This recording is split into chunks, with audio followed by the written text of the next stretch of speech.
All right, welcome back.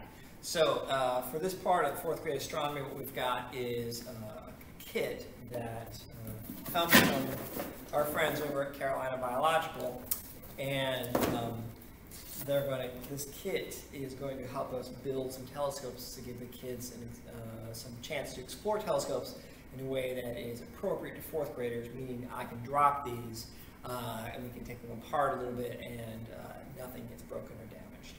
So this is where you start, and then you can move on over to the real telescopes, which we will get to in just a few minutes. These two telescopes we're going to be looking at, one was originally designed by Galileo, the second one is by Kepler. But to start off talking about telescopes, what you want to do is you want to hand out a magnifying glass. Now, of course, when you do this, the first thing the kids are going to do is look through it like this and look around the room, because they've used magnifying glasses, and of course, you're going to have to redirect them back to, okay, using a magnifying glass the way it's supposed to be used, which is at something close range. One of the things you want to get the kids to think about is that, how does this work? How do I get this sharp? Okay, so they're going to need to say, oh, I need to physically move the either my eye, the magnifying glass, or the object, or even all three of them as I'm trying to get to a particular focus on like one finger. So I'm moving the magnifying glass. This is changing my focus, right? And you want to use these keywords so you understand what's going on. I'm changing my focus by physically moving the lens back and forth. And of course, you can go back to our light unit, and so you ask the kids what's going on with the light, and some of them are going to remind you that reflection and refraction are often confused by the students. So connect this back to refraction, the bending of light as it moves through an object. Now, if you give them a second magnifying glass, and then say, see what happens, get them to explore a little bit, they may kind of double place it and quickly realize that doesn't really help it get bigger on something close up. But a number of them will, hold it over both eyes, which doesn't really help anything, although it looks cool, I guess, to them. I mean, if you're a fourth grader, everything looks cool this way. But some of them may stumble on this, and you can kind of nudge them this way, help them, but don't show them this, right? You want them to kind of explore this and talk about this themselves, share this knowledge amongst the group or the class themselves, let them have some discovery in this process.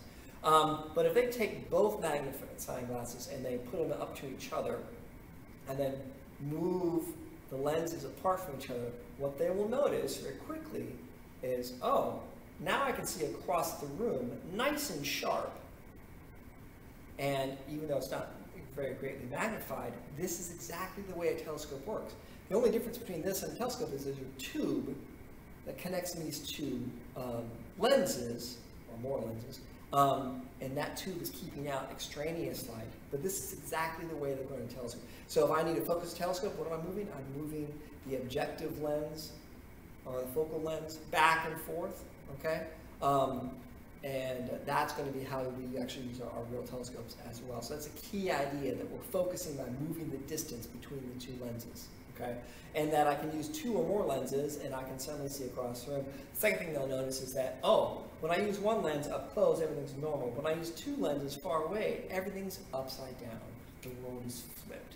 And you can go back to the discussion you probably had earlier with your students, and that remember that your eye does the same thing, that everything you see is flipped visually. If you follow the rays of light into your eye, it flips and then to your retina, and your brain is smart enough to flip everything right side over, okay? Now, the way this kit works is there's two different telescopes you're making. Galileo's telescope is simple, but it's not as powerful. You've got two different lenses. One is concave, that means it dishes in on both sides, and you can feel that with your fingers. And that's a smaller lens, and it fits into this little blue cap. So there's a blue cap that's small, there's a blue cap that's bigger.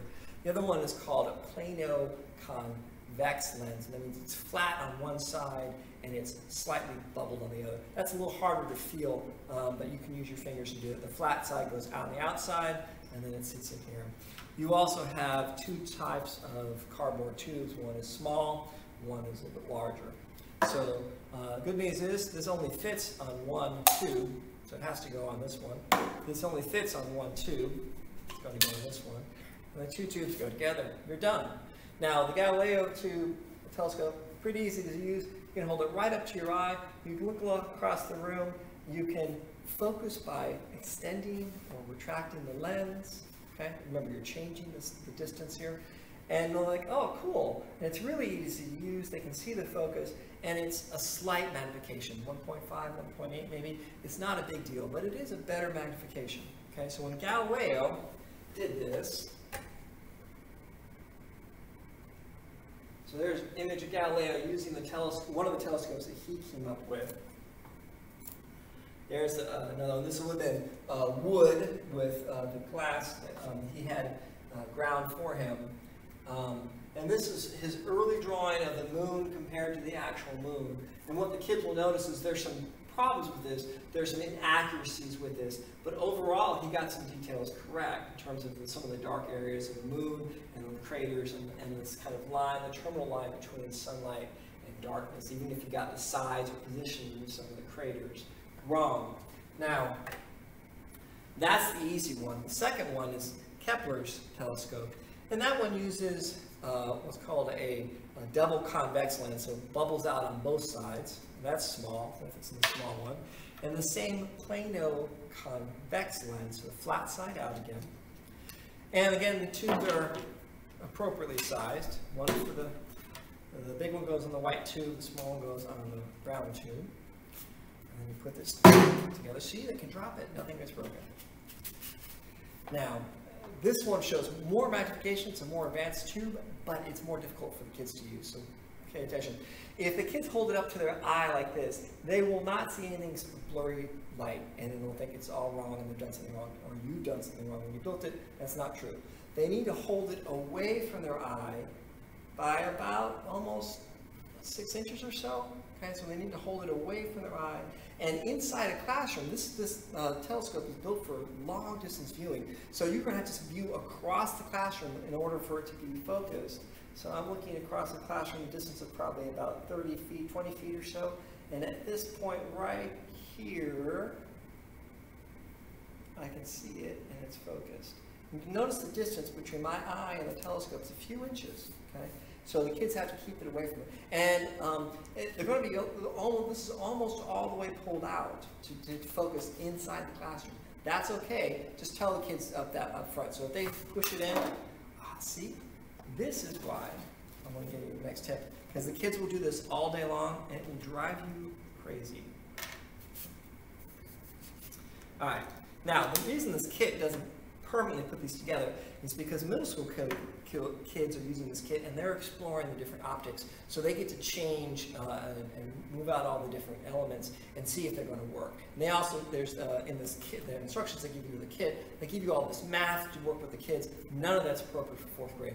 Don't do that. Save yourself some trouble. What you want to do is you want to build these telescopes, and you want to then use some packing tape to tape the ends on both sides. Okay, you're going to build 4 Kepler, you're going to build 4 Galilean telescopes, and then so your kit's going to be complete. Now, if you tape both ends, this will still come out. That's fine, but your lenses are now trapped in here. They won't fall on the floor. They won't get scratched. They won't get lost, and your kids can't knock them out accidentally. Okay, this is what you want in the end. So you're going to have 4 Kepler, 4 Galilean, and you're going to divvy them up amongst your groups, and they can take turns as they go through them, or you can do them as